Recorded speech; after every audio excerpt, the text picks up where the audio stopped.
제가 어떻게 보면 이제 이런 식품 과학 쪽, 산업 쪽에서는 식품 규제가 중요하다고 우리가 얘기는 하는데 실질적으로 좀 마이너하게 생각하시는 분들이 많더라고요.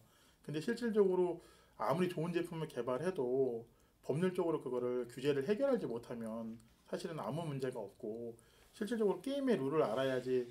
우리가 이번 대체육을 개발했더라도 그러면은 기준 규격도 또 정의가 없으니까 식약처에 요구할 텐데 그러면 기본적인 법률적 게임의 룰을 알아야 되는데 그런 걸 생각보다 모르다 보니까 어려워하시는 분들이 많아서 그럼 제가 한번 도와드리면 어떨까 생각하고 시작을 했고 또 방금 전에 말씀드렸지만 저도 이쪽으로 오면서 솔직히 조금 네가 이제 법학하던 사람이 식품을 뭘 알아. 그리고 저도 약간 두려움이 있잖아요. 그러니까 그러면 내가 공부하는 걸 정리해 나가다 보면 나한테도 도움이 되고 다른 분들한테도 많이 도움이 되지 않을까 해서 사실 시작을 하게 됐고 그리고 처음에는 낯선 곳에 와서 하는 그거에 대한 뭔가 이렇게 내가 발전해 나가는 뭔가 그런 걸 확인하고 싶어서 솔직히 했거든요. 그래서 지금은 정리가 되고 어느 정도 또 작년 12월 31일 날 제가 여기 머릿말을 쓰면서 정말 여기에서는 한 번은 끊고 가야지. 안 그러면 재개정이 너무 자주 돼서요.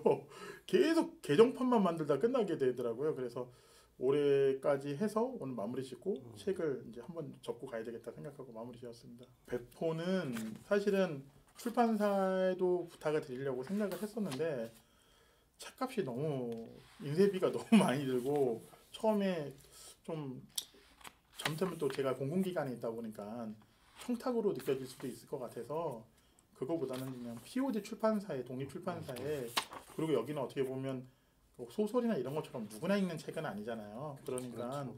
필요한 사람이 찾아볼 수 있게끔 하면 되는데 실질적으로 출판사에 하다 보면 첫판 물량이 끝나버리면 책도 구하기가 어려워지고 또 재개정도 하기가 어렵더라고요. 그래서 POD에 그럼 올리고 나서 그럼 제가 2년에 한 번씩 재개정할 때도 좀 수월하고 또 출판사도 부담을 안 갖게 되니까 오히려 어디든 좀 도움을 줄 수 있지 않을까 해서 우선은 인쇄본은 이렇게 냈고요.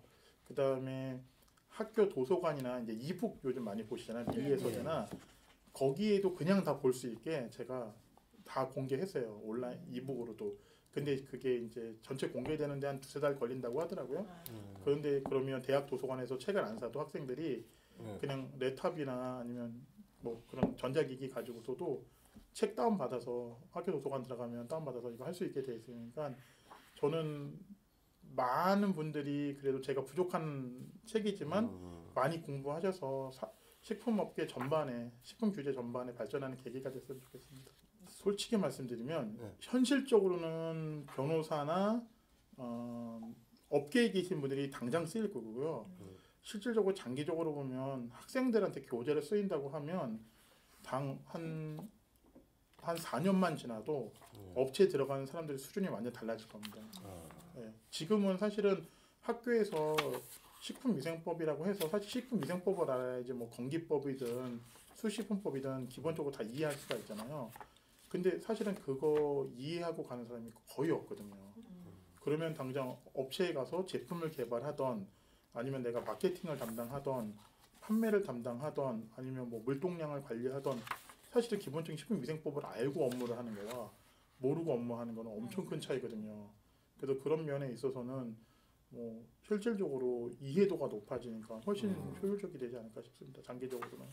그래서 어떻게 했냐면 기존 법학처럼 학설 대립이나 그런 건 아예 쓰질 않았습니다. 왜냐면 그거는 이론을 이해하고 새로운 대안을 제시할 때는 중요한데 근데 이거를 하는 분들은 대부분 실무자들이나 아니면 업체에 계신 분 아니면 공부를 하고 업체 가서 생활하신 분들이니까 지금 판례의 입장 식약처의 입장 위주로 썼고요. 그 대신 조금 더 내용을 추가한 거는 학설 대립은 제외하고 해외에서 사실 이 제도는 어떻게 운영되는지 그걸 알아야지. 왜냐면 우리나라 제도가 이거라고 해서 외국 제도가 똑같다고 생각하시면 실수할 일이 많으니까 그거는 좀 명확하게 해서 이 책에 있는 거를 보고 하시면 저를 믿는 게 아니라 제가 참고한 판례랑 입법례를 믿는 거니까 그건 100% 믿으셔도 돼요. 그럼 결국은 산학계에 계신 분들은 꼭 봐야 되는 거예요.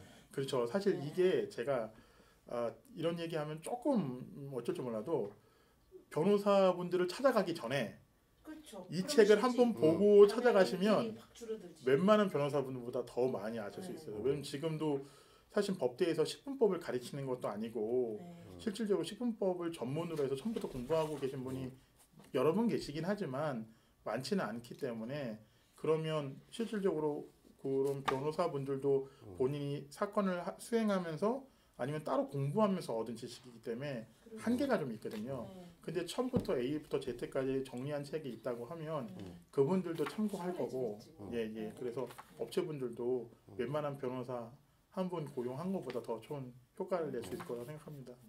저는 솔직히 이제 정책을 하고 규제 과학을 하는 입장에서 아무리 좋은 제품도 좋지만 태국이 그렇더라고요. 태국이 제품은 위생은 우리보다 조금 떨어질 수 있을지 몰라도 규제 과학적으로 레귤레이션을 잘 관리하다 보니까 우리나라에서 원료를 수입을 해서 거기에서 가공해서 미국에 몇 배 많은 이익을 내면서 수출을 하시거든요. 그러면 결과적으로 미국 법도 잘 알아야 되지만 본인 나라 태국 법도 잘 알아야 되잖아요. 그럼 우리가 앞으로 국내 법을 잘 알아야지 뭐 소비자한테 안전관리도 좋아지고 또 좋은 제품을 많이 수출할 수 있으니까 약간 이 책이 뭐 이 책 보고 모든 걸 되는 건 아니지만 우리나라 규제 과학의 발전에 좀 토대를 이루고 또 교수님들도 아니면 기업에 있는 분들도 사이언스 자연과학 하시는 식품 예전에 하던 공학도들도 중요하지만 약간 이게 접목된 공학이랑 규제를 이해하는 접목된 인재가 많이 필요하고 그거에 대한 아주 뭐랄까 뭐 도움이 되는 기초 소적이 됐으면 하는 게 바람입니다. 저는.